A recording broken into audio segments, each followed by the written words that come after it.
യേശുക്രിസ്തുവിൻ്റെ പരിശുദ്ധമായ നാമം മഹത്വപ്പെടുമാറാകട്ടെ. നാം ജീവനുള്ള ദൈവത്തിൻ്റെ സുവിശേഷം കേൾക്കാൻ ഒരുങ്ങുകയാണ്. എന്തുകൊണ്ടാണ് നാം സുവിശേഷം കേൾക്കേണ്ടത്? എന്തുകൊണ്ടാണ് നാം സുവിശേഷം പറയേണ്ടത്? സദൃശവാക്യം 24 അധ്യായം 11 വാക്യത്തിൽ ശലോമോൻ ഒരു കാര്യം ഓർപ്പിക്കുന്നുണ്ട്. അക്കാലത്ത് യഹൂദന്മാരുടെ ഇടയിൽ നടപ്പിലുണ്ടായിരുന്ന ഒരു ചടങ്ങിനെക്കുറിച്ചാണത് ഓർപ്പിക്കുന്നത്. എൻ്റെ 11 വാക്യം നമുക്കൊന്ന് വായിക്കാം. മരണത്തിന് കൊണ്ടുപോകുന്നവരെ വിടുവിക്കുക, കൊലയ്ക്കായി വിറച്ചു ചെല്ലുന്നവരെ രക്ഷിപ്പാൻ നോക്കുക. ദൈവത്തിന് സ്തോത്രം. അക്കാലത്ത് യഹൂദന്മാരുടെ ഇടയിൽ ഒരു കുറ്റവാളി വധശിക്ഷയ്ക്ക് വിധിക്കപ്പെട്ട് കഴിഞ്ഞാൽ അയാളെ വധിക്കുന്നതിനായിട്ട് കൊണ്ടുപോകുമ്പോൾ അയാളുടെ മുമ്പിൽ, ആ കുറ്റവാളിയുടെ മുമ്പിൽ കാഹളമൂതുവാൻ ആളുകളെ നിയമിക്കും. ആ കാഹളമൂതുമ്പോൾ തന്നെ അവർ പറഞ്ഞുകൊണ്ടിരിക്കും, ഈ കുറ്റവാളിയെ വിസ്തരിച്ചു, അവൻ്റെ മേൽ കുറ്റം തെളിഞ്ഞു, അതുകൊണ്ട് വധശിക്ഷയ്ക്കായിട്ട് കൊണ്ടുപോവുകയാണ്. ഇനി ആർക്കെങ്കിലും ഈ കുറ്റവാളിയെ സഹായിക്കാനായിട്ട്, അഥവാ കുറ്റവാളി കുറ്റം ചെയ്തിട്ടില്ല എന്ന് തെളിയിക്കുന്നതിനായിട്ട് ഏതെങ്കിലും ഒരു പുതിയ തെളിവ് ഉണ്ടെങ്കിൽ അത് ഇപ്പോൾ പറയണം. അതനുസരിച്ച് തുടർന്ന് വിസ്തരിക്കുകയും കുറ്റം തെളിഞ്ഞാൽ മാത്രം വധശിക്ഷയ്ക്ക് വിധിക്കുകയും ചെയ്യും. ഇപ്രകാരമുള്ളതായൊരു ചടങ്ങെന്നുണ്ടായിരുന്നു എന്നാണ് പറയുന്നത്. ശലോമോൻ അത് ഓർപ്പിക്കുന്നു. അതിൻ്റെ അടുത്ത വാക്യം വായിക്കാം. കൊലയ്ക്കായി നിശ്വസിക്കുന്നവരെ ഇടിവിപ്പാനായിട്ട് നോക്കുക. എങ്ങനെയെങ്കിലും ഒരാളെ, ഒരു കുറ്റവാളി ശിക്ഷിക്കപ്പെടരുത്, അതിനുള്ളതായ എന്തെങ്കിലും ആർക്കെങ്കിലും അറിയാമെങ്കിൽ അത് പറയണമെന്നാണ് ഓർപ്പിക്കുന്നത്. പറഞ്ഞില്ലെങ്കിലോ? അടുത്ത വാക്യം നമുക്കൊന്ന് വായിക്കാം. ഞങ്ങൾ അറിഞ്ഞില്ലല്ലോ എന്ന് നീ പറഞ്ഞാൽ ഹൃദയങ്ങളെ തൂക്കി നോക്കുന്നവൻ ഗ്രഹിക്കുകയില്ലയോ? നിന്റെ പ്രാണനെ കാക്കുന്നവൻ അറിയുകയില്ലയോ? അവൻ മനുഷ്യനെ പ്രവർത്തിക്കത്തക്കവണ്ണം പകരം കൊടുക്കുകയില്ലയോ? പ്രിയപ്പെട്ടവരെ, നാം പറയേണ്ടത് തക്ക സമയത്ത് ഒരാത്മാവിനെ രക്ഷിക്കുവാൻ വേണ്ടി ചെയ്യേണ്ടത് ചെയ്തില്ലെങ്കിൽ ജീവനുള്ള ദൈവം, ഹൃദയങ്ങളെ അറിയുന്ന ദൈവം അത് മനസ്സിലാക്കുമെന്നും അറിഞ്ഞുകൊണ്ട് സത്യം പറയാതിരിക്കുന്നത് ഒരു ശിക്ഷയായി തന്നെ വരുമെന്നാണ് ശലോമോനോട് ഓർപ്പിക്കുന്നത്. ഇപ്പോഴും നാം ഓർക്കുക, പണ്ട് കുറേ വർഷങ്ങൾക്ക് മുമ്പ്, അഥവാ എൻ്റെയൊക്കെ ബാല്യകാലത്ത് ഞാൻ കണ്ടിട്ടുണ്ട്, ഞായറാഴ്ച അറുക്കേണ്ടതായ അറവ് മാടിനെ അതിൻ്റെ തലേ ദിവസം ആ ഗ്രാമത്തിലെ റോഡിലൂടെയെല്ലാം അവർ ഓടിച്ചുകൊണ്ട് കിടക്കും. എന്തിനാണെന്ന് വെച്ചാൽ ആളുകൾ കാണണം, പിറ്റേ ദിവസം അറുക്കുന്ന മാട് ഇതാണെന്ന് കാണുന്നതിന് വേണ്ടിയാണ് അങ്ങനെ ഓടിച്ചുകൊണ്ട് കിടക്കുന്നത്. പ്രിയപ്പെട്ടവരെ, ഇപ്രകാരം തന്നെ മനുഷ്യനെ പിശാച് ഓടിക്കുന്ന ഒരവസ്ഥയുണ്ട്. ഒരു കുറ്റവാളിയെ 49 സങ്കീർത്തനം അതിൻ്റെ 14 വാക്യം നാം വായിക്കുമ്പോൾ നമുക്ക് ഇപ്രകാരം വായിക്കാനായിട്ട് സാധിക്കും. അവരെ പാതാളത്തിന് ആടുകളായി ഏൽപ്പിച്ചിരിക്കുന്നു, മൃത്യു അവരെ മേയിക്കുന്നു, നേരുള്ളവർ പുലർച്ചയ്ക്ക് അവരുടെ മേൽ വാഴും. ദൈവത്തിന് സ്തോത്രം. പാതാളത്തിന് ആടുകളായി ഏൽപ്പിച്ചിരിക്കുന്നു, മൃത്യു അവരെ മേയിക്കുന്നു. മൃത്യു അവരെ മേയിക്കുന്നു എന്ന് പറഞ്ഞാൽ എന്താണ് അർത്ഥം? പാപം അഥവാ പാതാള പാശങ്ങൾ. മനുഷ്യൻ പാപത്താൽ ബന്ധിക്കപ്പെട്ടവനായി മൃത്യുവിനാൽ നയിക്കപ്പെട്ടുകൊണ്ട് പാതാളത്തിലേക്ക് പോയിക്കൊണ്ടിരിക്കുന്നുവെന്നാണ് സങ്കീർത്തനക്കാരൻ പറയുന്നത്. സത്യമാണത്. കാരണം 49 സങ്കീർത്തനം നമ്മളെ ഓർപ്പിക്കുന്നതായ കാര്യം, മനുഷ്യൻ മൃഗതുല്യനായി മരിക്കുന്ന സാഹചര്യങ്ങളുണ്ട്. നല്ല ബഹുമാനത്തോടും ആദരവോടും കൂടി എല്ലാം കഴിയുന്ന മനുഷ്യൻ മൃഗതുല്യനായിട്ട് മരിക്കുക. 49 സങ്കീർത്തനം സാധാരണക്കാർക്കോ കുറ്റവാളികൾക്കോ മാത്രമായിട്ട് എഴുതിയ സങ്കീർത്തനമൊന്നുമല്ല. 49 സങ്കീർത്തനത്തിൻ്റെ ആദ്യത്തെ 2 വാക്യങ്ങൾ വായിക്കുമ്പോൾ നമുക്കറിയാം ആരൊക്കെയാണ് ആ സങ്കീർത്തനം വായിക്കേണ്ടതെന്ന്. നമുക്ക് വായിക്കാം. സകല ജാതികളുമായുള്ളവരെ ഇത് കേൾപ്പിൻ, ഉം, സകല ഭൂവാസികളുമായുള്ളവരെ ചെവിക്കൊള്ളുവിൻ. ഉം. സാമാന്യജനവും ശ്രേഷ്ഠജനവും ധനവാന്മാരും ദരിദ്രന്മാരും തന്നെ. ദൈവത്തിന് സ്തോത്രം. എല്ലാവരും, ധനവാനും ദരിദ്രനും സ്ഥാനിയും പദവിയുള്ളവനും നിസ്സാരനും എല്ലാവരും ദൈവത്തിൻ്റെ ഈ വചനം കേൾക്കണമെന്നാണ് സങ്കീർത്തനക്കാരൻ ഓർപ്പിക്കുന്നത്. ദൈവത്തിൻ്റെ വചനം എല്ലാവർക്കും വേണ്ടിയുള്ളതാണ്, എല്ലാവരും വായിക്കേണ്ടതാണ്. വിശുദ്ധ വേദപുസ്തകം അത് സഭയിലെ സ്ഥാനികളായാലും വായിക്കണം, ശുശ്രൂഷകന്മാർ വായിക്കണം, ദൈവത്തിൻ്റെ വചനം പറയുന്നവർ വായിക്കണം, സുവിശേഷ വേലക്കാർ വായിക്കണം, കുടുംബിനികൾ വായിക്കണം, വിദ്യാർത്ഥികൾ വായിക്കണം, ഉദ്യോഗസ്ഥന്മാരും യൗവനക്കാരും വാർദ്ധക്യത്തിലുള്ളവരും എല്ലാവരും ദൈവത്തിൻ്റെ വചനം വായിക്കണം. പക്ഷേ ഇവിടെ ഒന്നുകൂടെ പറയുന്നുണ്ട്, ജ്ഞാനമുള്ളവർ വായിക്കണം, ധനവാന്മാർ വായിക്കണം, ശ്രേഷ്ഠതയുള്ളവർ വായിക്കണം. ഈ 49 സങ്കീർത്തനം ധനമുള്ളവനും പദവിയുള്ളവനും എല്ലാവരും വായിക്കണമെന്നാണ് സങ്കീർത്തനക്കാരൻ ഓർപ്പിക്കുന്നത്. പ്രിയപ്പെട്ടവരെ, വേദപുസ്തകത്തിൽ ജ്ഞാനപുസ്തകങ്ങൾ എന്നറിയപ്പെടുന്ന പുസ്തകങ്ങളുണ്ട്. എന്നുവെച്ചാൽ ജ്ഞാനികൾ വായിച്ചിരിക്കേണ്ടതായ പുസ്തകങ്ങൾ, കൂടുതലായിട്ട് ആത്മീയമായ പരിജ്ഞാനം തരുന്നതായ പുസ്തകങ്ങളുണ്ട്. എല്ലാ പുസ്തകങ്ങളും ഒരു വിശ്വാസി അറിഞ്ഞിരിക്കണം. സങ്കീർത്തനങ്ങൾ ആശ്വാസദായകമായ സങ്കീർത്തനങ്ങളാണ്. എന്നാൽ 49 സങ്കീർത്തനം ജ്ഞാനപുസ്തകങ്ങളുടെ കൂട്ടത്തിലുള്ളതായ സങ്കീർത്തനങ്ങളാണ്. വേദപുസ്തകത്തിലെ ജ്ഞാനപുസ്തകങ്ങൾ എന്നറിയപ്പെടുന്നത് ഇയ്യോബിൻ്റെ പുസ്തകവും സഭാപ്രസംഗിയുടെ പുസ്തകവും സദൃശവാക്യങ്ങളുമാണ് ജ്ഞാനികൾ അഥവാ ജ്ഞാനപുസ്തകങ്ങളെന്ന് അറിയപ്പെടുന്നത്. എന്നാൽ 49 സങ്കീർത്തനം അതുപോലെ തന്നെ ഒരു ജ്ഞാനവാക്യങ്ങളാണത്. കാരണം പരിജ്ഞാനത്തോടെ മനസ്സിലാക്കേണ്ടതായ വാക്യങ്ങളാണത്. 49 സങ്കീർത്തനം അതിൻ്റെ 4-ാമത്തെ വാക്യം നമുക്ക് വായിക്കാം. ഞാൻ സദൃശ്യവാക്യത്തിന് എൻ്റെ ചെവി ചായ്ക്കും, കിന്നരനാദത്തോടെ എൻ്റെ കടങ്കഥ കേൾപ്പിക്കും. എൻ്റെ കടങ്കഥ കേൾപ്പിക്കും. എന്താണ് സങ്കീർത്തനക്കാരൻ പറയുന്നത്? കോരകപുത്രന്മാരുടെ സങ്കീർത്തനമാണല്ലോ. അവർ പറയുന്നത്, in the answer to most perplexing problem in life, ജീവിതത്തിലെ ഏറ്റവും ചിന്തിക്കേണ്ടതും ഗൗരവമായി കണക്കാക്കേണ്ടതായ ഒരു വിഷയത്തിനുള്ള ഉത്തരമാണ് ഈ സങ്കീർത്തനത്തിലുള്ളത് എന്നാണ് പറയുന്നത്. ഞാൻ 4-ാമത്തെ വാക്യം പ്രകാരമാണ്, ഞാൻ സദൃശവാക്യത്തിന് എൻ്റെ ചെവി ചായ്ക്കും, കിന്നരനാദത്തോടെ എൻ്റെ കടങ്കഥ കേൾപ്പിക്കും.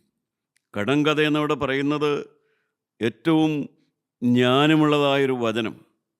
കാരണം ജീവിതത്തിലെ ഏറ്റവും പ്രാധാന്യമേറിയ ഒരു വിഷയത്തിനുള്ളതായ ഉത്തരമാണ്, എന്താണെന്നതിനുള്ളതായ പരിഹാരമെന്നും എന്താണെന്ന് അറിയുവാനുമാണ് ഈ സങ്കീർത്തനമെന്നാണ് കോരകപുത്രന്മാർ പറയുന്നത്. എന്താണ് ആ വിഷയം? ഏറ്റവും ദ മോസ്റ്റ് പെർപ്ലക്സിങ് പ്രോബ്ലം എന്താണ്? എന്താണ് മനുഷ്യൻ്റെ ജീവിതത്തിലെ ഏറ്റവും പ്രയാസമേറിയത് അഥവാ ഏറ്റവും വിലയേറിയതായ ചിന്ത ഏതാണ് വാസ്തവത്തിൽ? ആ ചിന്ത അതിൻ്റെ 12-ാമത്തെ വാക്യം നമുക്ക് വായിക്കാം. അതിൻ്റെ 20-ാമത്തെ വാക്യവും അത് തന്നെയാണ് പറയുന്നത്. എന്നാൽ മനുഷ്യൻ ബഹുമാനത്തിൽ നിലനിൽക്കയില്ല, അവൻ നശിച്ചു പോകുന്ന മൃഗങ്ങൾക്ക് തുല്യൻ. മനുഷ്യൻ നശിച്ചു പോകുന്ന മൃഗങ്ങൾക്ക് തുല്യനാകുന്നു. ബഹുമാനത്തിൽ നിലനിൽക്കുകയില്ല, മരിച്ചു പോകുന്ന മൃഗങ്ങൾക്ക് തുല്യനാകുന്നു. 20-ാമത്തെ വാക്യം വായിക്കാം. മാനത്തോടിരിക്കുന്ന മനുഷ്യൻ വിവേകഹീനനായാൽ നശിച്ചു പോകുന്ന മൃഗങ്ങൾക്ക് തുല്യനത്രേ. മനുഷ്യൻ മൃഗതുല്യനായിട്ട് മരിക്കുന്നു അഥവാ നശിക്കുന്നു.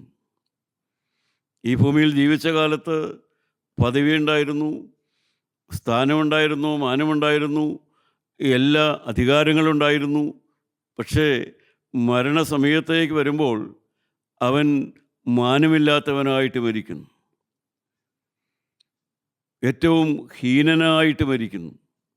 ജീവിച്ചിരുന്ന കാലത്ത് സ്ഥാനവും മാനവും പദവിയും, പക്ഷേ മരണസമയത്തേക്ക് വരുമ്പോൾ മൃഗതുല്യനായിട്ട് മരിക്കുന്നു.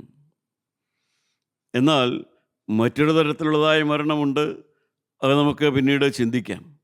പ്രിയപ്പെട്ടവരെ, മനുഷ്യൻ മൃഗതുല്യനായിട്ട് പോകുന്നത് എപ്പോഴാണ്? എപ്പോഴാണ് മനുഷ്യൻ മൃഗത്തെപ്പോലെയായി പോകുന്നത്?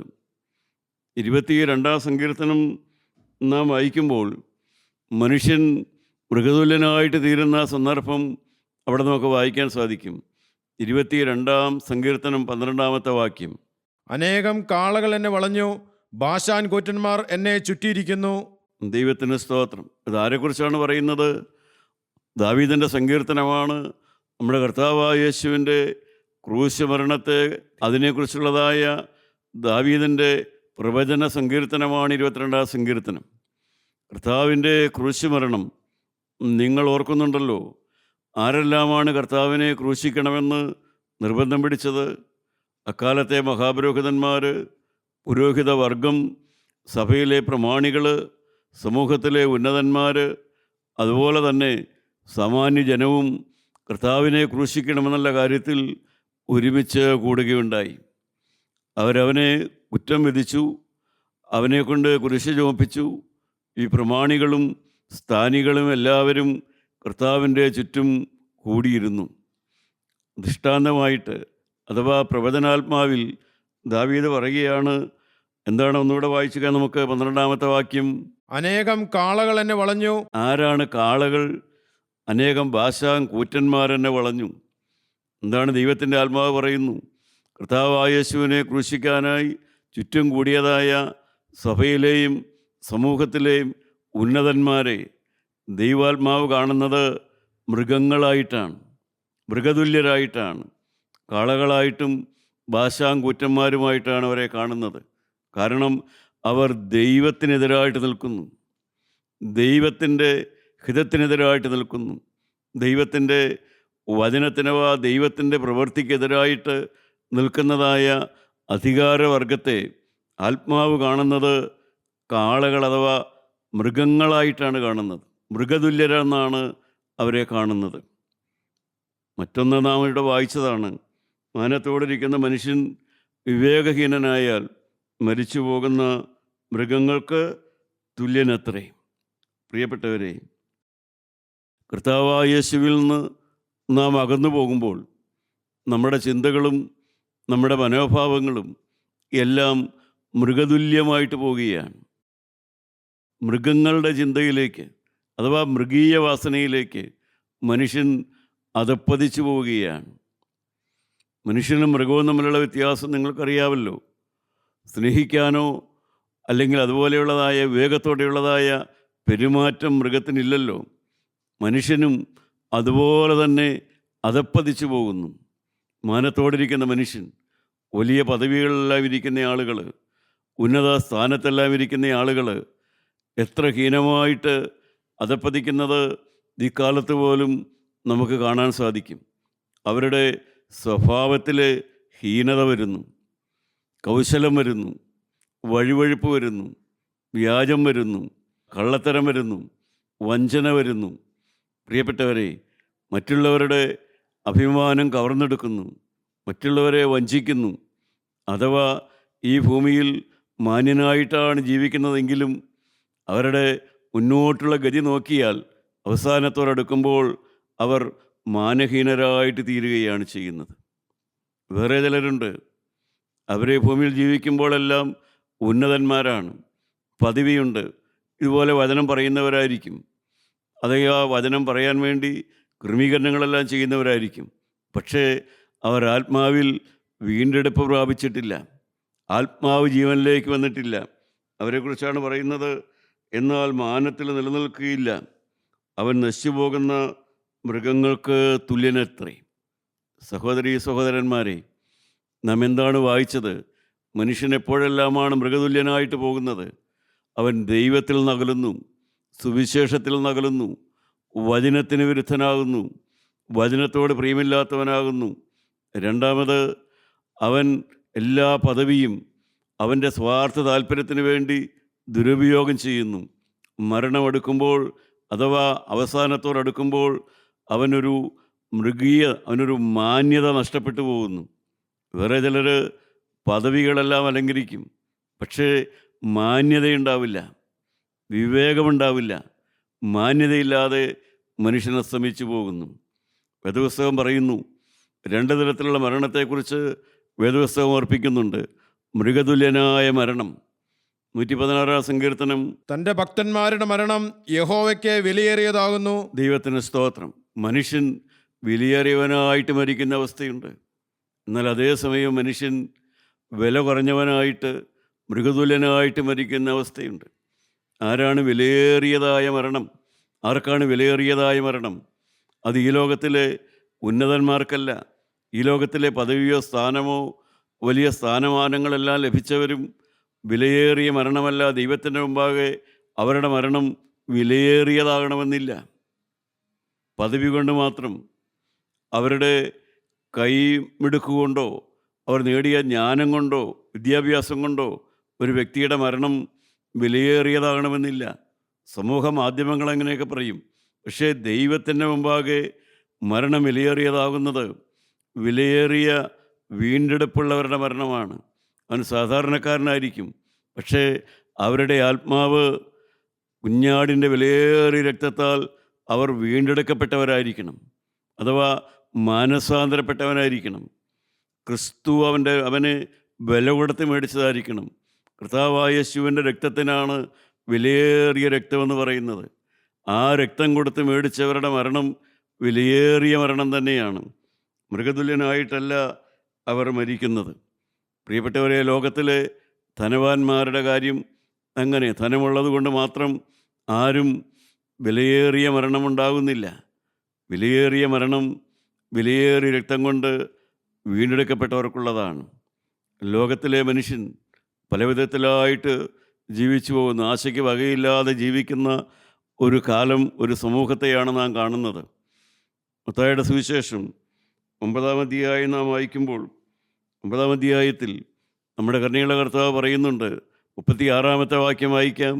അവൻ പുരുഷാരത്തെ ഇടയനില്ലാത്ത ആടുകളെ പോലെ കുഴഞ്ഞവരും ചിഹ്നരുമായി കണ്ടിട്ട് അവരെക്കുറിച്ച് മനസ്സലിഞ്ഞു. പ്രിയപ്പെട്ടവരെ, അനേകം പേര്, ഉന്നതന്മാർ, ധനവാന്മാർ, സ്ഥാനമുള്ളവർ, അവർ വിലയേറിയവരായിട്ട് ജീവിക്കുന്നു. പക്ഷേ മരണമെടുക്കുമ്പോൾ അവരുടെ മാന്യത നഷ്ടപ്പെടുന്നു. അവർ മുന്നോട്ട് പോകുന്തോറും അവരുടെ വിവേകം കുറഞ്ഞു വരുന്നു. അവർ മൃഗതുല്യരായിട്ട് വാക്കും പെരുമാറ്റമെല്ലാം ഉണ്ടാകുന്നു. എന്നാൽ സാധാരണക്കാരായ മനുഷ്യരോ, അവർ എന്തു ചെയ്യണമെന്നറിയാതെ ചിന്നിയവരും കുഴഞ്ഞവരുമായിട്ട് ജീവിക്കുന്നു. മദ്യത്തിലും വിനോദ കേന്ദ്രങ്ങളിലും മാത്രമല്ല, വീടിൻ്റെ അകത്തളങ്ങളിൽ ആശയ്ക്ക് വകയില്ലാതെ വളരെ കൂട്ടം ആളുകൾ കഴിഞ്ഞുകൂടുന്നു. എന്താണ് പരിഹാരം? ഭവനത്തിൽ ഭിന്നതയാണ്, ഭവനത്തിൽ ഐക്യമില്ല. എന്താണ് പരിഹാരം? ആരാണ് പരിഹാരം തരിക? ഏത് വാതിലാണ് തുറന്നു കിട്ടുക? ആരാണൊന്ന് കരം പിടിച്ച് കയറ്റുക? ആശയ്ക്ക് വകയില്ലാതെ സാധാരണക്കാരായ ആളുകൾ ഈ ലോകത്തിലെ വിനോദ കേന്ദ്രങ്ങളിലും മദ്യത്തിലുമെല്ലാം അഭയം തേടുന്നതായ കാഴ്ചയെ നമുക്ക് കാണാം. കർത്താവ് പറയുന്നുണ്ട്. എന്താണ് കർത്താവ് പറയുന്നത്? അതിൻ്റെ 37-ാമത്തെ വാക്യം വായിക്കാം. അങ്ങനെ ആശയ്ക്ക് വകയില്ലാത്തവരെ എന്തു ചെയ്യണം? തൻ്റെ ശിഷ്യന്മാരോട്, കൊയ്ത്ത് വളരെയുണ്ട്, സത്യം, വേലക്കാരോ ചുരുക്കം. അങ്ങനെയുള്ളവരെ സുവിശേഷത്തിലേക്ക് കൊയ്തെടുക്കണം.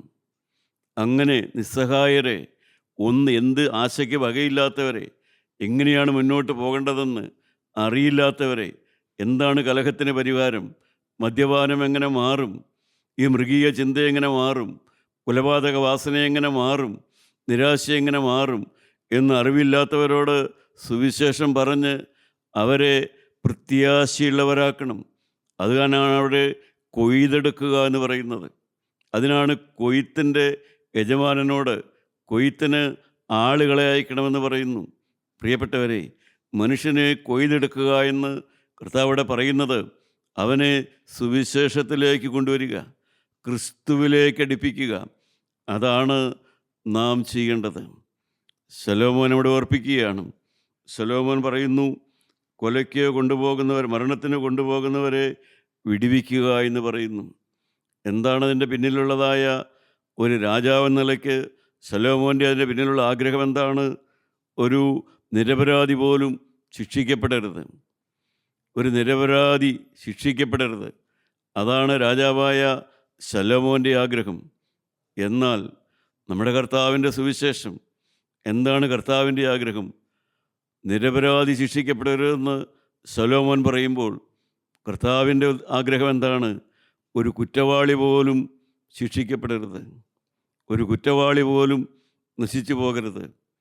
പ്രിയപ്പെട്ടവരെ, അതാണ് 49 സങ്കീർത്തനം 8 വാക്യം. അവനെ വീണ്ടെടുപ്പാനോ ദൈവത്തിന് വീണ്ടെടുപ്പ് വില കൊടുപ്പാനോ ആർക്കും കഴിയുകയില്ല. അവരുടെ പ്രാണന്റെ വീണ്ടെടുപ്പ് വിലയേറിയത്, അത് ഒരു നാളും സാധിക്കുകയില്ല.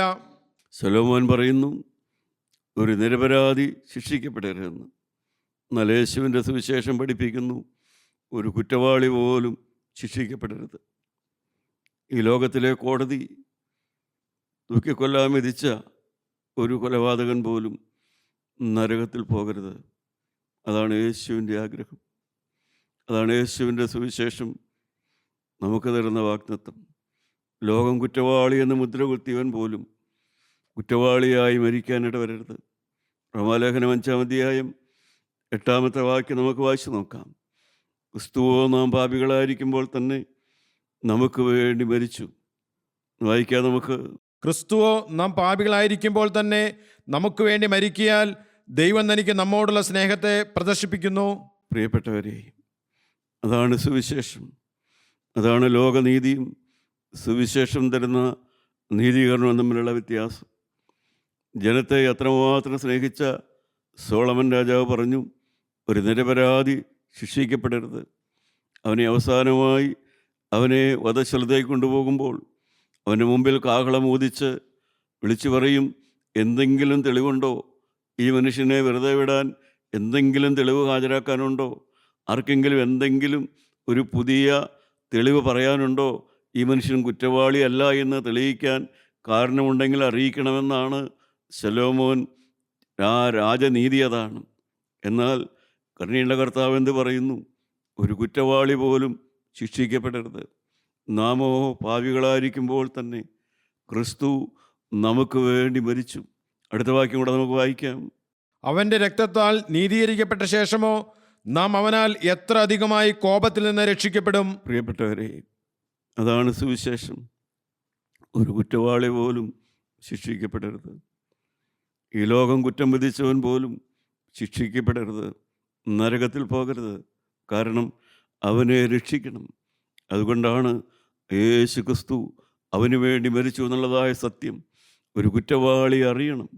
ഈ തിരുവചനം കേൾക്കുന്ന എൻ്റെ പ്രിയപ്പെട്ടവരെ, നിങ്ങൾ അനേക തരത്തിലുള്ളതായ കുറ്റങ്ങൾ ചെയ്തവരായിരിക്കാം. വേണ്ടാതെ നിങ്ങൾ ധാരാളം ചെയ്തതായിരിക്കാം. നിങ്ങൾ ശിക്ഷിക്കപ്പെട്ട ഒരു കുറ്റവാളിയായിരിക്കാം. മരണത്തെ മുഖാമുഖം കാണുന്ന ഒരു കുറ്റവാളിയായിരിക്കാം. ഒരുപക്ഷെ സ്ത്രീത്വത്തെ അപമാനിച്ചവനായിരിക്കാം. ഏറ്റവും ഹീനമായ പ്രവൃത്തിയിലൂടെ മറ്റുള്ളവർക്ക് അതിദോഷം വരുത്തിയവനായിരിക്കാം. പക്ഷേ നിന് പോലും ശിക്ഷിക്കപ്പെടരുത്. അതാണ് സുവിശേഷം. നിനക്കെന്താണ് പരിഹാരം? അതാണ് യേശു ക്രിസ്തുവിൻ്റെ രക്തം സകല പാപവും പോക്കി ശുദ്ധീകരിക്കുന്നു. ഇപ്പോൾ ക്രിസ്തു യേശുവിലുള്ളവർക്ക് ഒരു ശിക്ഷാവിധിയുമില്ല. നമ്മുടെ തലകളെ നമുക്ക് വണക്കാം. പ്രിയപ്പെട്ടവരെ, അന്ന് ചരിത്രം വിളിച്ചു പറഞ്ഞു ഒരു നിരപരാധി ശിക്ഷിക്കപ്പെടരുത്. എന്നാൽ സുവിശേഷം വിളിച്ചു പറയുന്നു ഒരു കുറ്റവാളി പോലും അവൻ നരകത്തിൽ പോകരുത്, ഒരു കുറ്റവാളി പോലും നശിച്ചു പോകരുത്. അവന് വേണ്ടി യേശു മരിച്ചിരിക്കുന്നു. എൻ്റെ പ്രിയപ്പെട്ടവരെ, നിങ്ങൾ ആ ക്രിസ്തുവിനെ വിളിക്കൂ. നിങ്ങൾ ആ യേശുവിലേക്ക് വരൂ. ആ ക്രിസ്തുവിൻ്റെ രക്തം നിങ്ങളെ കഴുകി നിങ്ങൾ വിശ്വസിക്കൂ. അവൻ നിങ്ങൾക്ക് വേണ്ടി മരിച്ചുവെന്ന് നിങ്ങളുടെ നാവ് കൊണ്ടൊന്ന് ഏറ്റുപറയൂ. യേശുവേ, നീ എനിക്ക് വേണ്ടി മരിച്ചുവെന്ന് ഞാൻ വിശ്വസിക്കുന്നു. കർത്താവായ യേശുവേ, നിൻ്റെ വിലയേറിയ രക്തം കൊണ്ട് എൻ്റെ പാപം പരിഹരിക്കപ്പെട്ടുവെന്ന് ഞാൻ വിശ്വസിക്കുന്നു. വായ് കൊണ്ട് ഏറ്റുപറയുകയും ഹൃദയം കൊണ്ട് വിശ്വസിക്കുകയും ചെയ്താൽ നീ രക്ഷിക്കപ്പെടും. നല്ല ദൈവമേ, കാരുണ്യവാനേ, സുവിശേഷത്തിൻ്റെ മർമ്മം നിൻ്റെ മക്കൾക്ക് മനസ്സിലാക്കി കൊടുക്കണമേ. രക്ഷിക്കാൻ കരം നീട്ടണമേ, സഹായിപ്പാൻ കരം നീട്ടണമേ. ആത്മാക്കൾ വീണ്ടെടുക്കപ്പെടണമേ. യേശുവിൻ്റെ നാമമുഖത്ത് എടുക്കണമേ. നിൻ്റെ കൃപ കൊണ്ട് ഞങ്ങളെ പൊതിയണമേ. യേശു മൂലം പ്രാർത്ഥിക്കുന്നു. കൃപയോടെ കേട്ട് ഉത്തരം തരുമാറാകണമേ. ആമേൻ.